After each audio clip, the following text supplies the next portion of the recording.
అందరికీ నమస్కారం. అస్సలాము అలైకుం రహమతుల్లాహి బర్కాతు.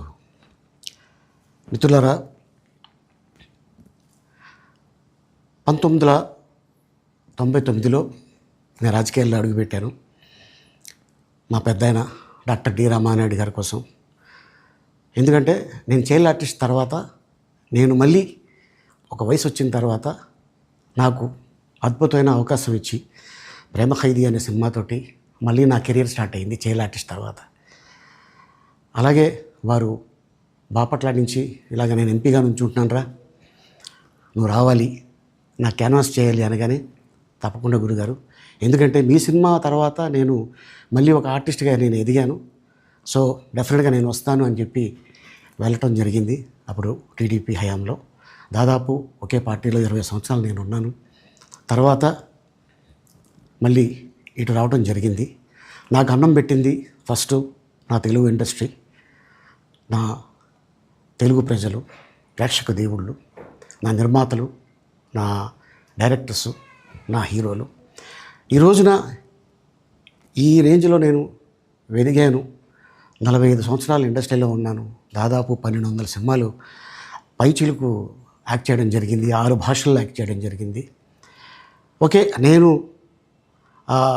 దయాగుణం ఉంది, భగవంతుడు ఇచ్చాడు కాబట్టి నాకు రాజకీయం తోడైతే కొద్దిగా 10 మందికి నేను సాయపడగలను అనే ఉద్దేశంతో రాజకీయాల్లోకి వచ్చాను తప్ప రాజకీయాలు చేయాలని రాజకీయాల్లోకి రాలేదు. ఇండస్ట్రీ నాకు ఇంత మంచి లైఫ్ ఇచ్చింది, నేనేం చేస్తే బాగుంటుంది అని నలుగురిని చూసి నేను ఒక ట్రస్ట్ పెట్టుకున్నాను మా నాన్నగారి పేరున. దాదాపు 16 సంవత్సరాలు అవుతుంది నేను ట్రస్ట్ పెట్టుకొని. ఏ రోజు కూడా, ఈవెన్ దో కోవిడ్లో కూడా ప్రతి నెల వాళ్ళకి 1000 రూపాయలు నేను సాయం చేసేవాడిని. కోవిడ్లో కూడా ఆపకుండా అలా కంటిన్యూగా సాయం చేస్తూనే ఉన్నాను. చాలామందిని నా కుటుంబంలో అవ్వచ్చు, బయట వాళ్ళు అవ్వచ్చు, చుట్టాల్లో అవ్వచ్చు, చాలామందికి చదివించాను నేను.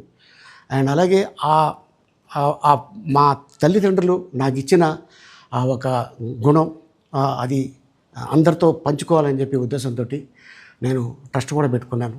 నా ఇన్కంలో దాదాపు 20% నేను ట్రస్ట్కి ఇవ్వటం జరుగుతుంది. గతంలో కూడా చెప్పా, ఫారిన్ కంట్రీస్లో ఏదైనా ఈవెంట్స్ చేస్తే దాంట్లో నుంచి 60% ట్రస్ట్కి వెళ్ళి 40% నేను తీసుకునేవాడిని. సో ఇట్లాగా చాలా సేవలు చేసి ఉన్నాను కాబట్టి ఈ మాట కూడా నేను మీకు చెప్పుకుంటున్నాను. అండ్ అలాగే నేను వ్యక్తిగతంగా ఎవరి మీద ఏ పార్టీలో ఉన్నా కూడా నేను నా పార్టీ గురించి నేను పొగుడుతాను, అక్కడ ఉన్న వ్యక్తి ఎమ్మెల్యే క్యాండిడేట్ గురించి నేను పొగుడుతాను, నా నాయకుడిని నేను పొగుడుతాను తప్ప ఎప్పుడు ఎవరిని కూడా ఒక మాట అంటాం కానీ వాళ్ళ లైఫ్ గురించి కానీ వాళ్ళ పర్సనల్ లైఫ్ గురించి కానీ ఎప్పుడు కూడా ఏ వేదిక మీద కూడా మీరు వెతికినా కూడా దొరకదు.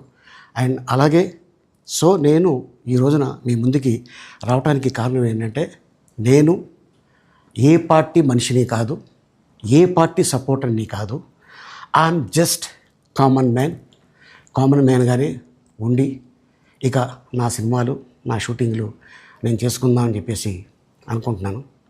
That's it. ఈ మాట చెప్పడానికే నేను మీ ముందుకు వచ్చాను.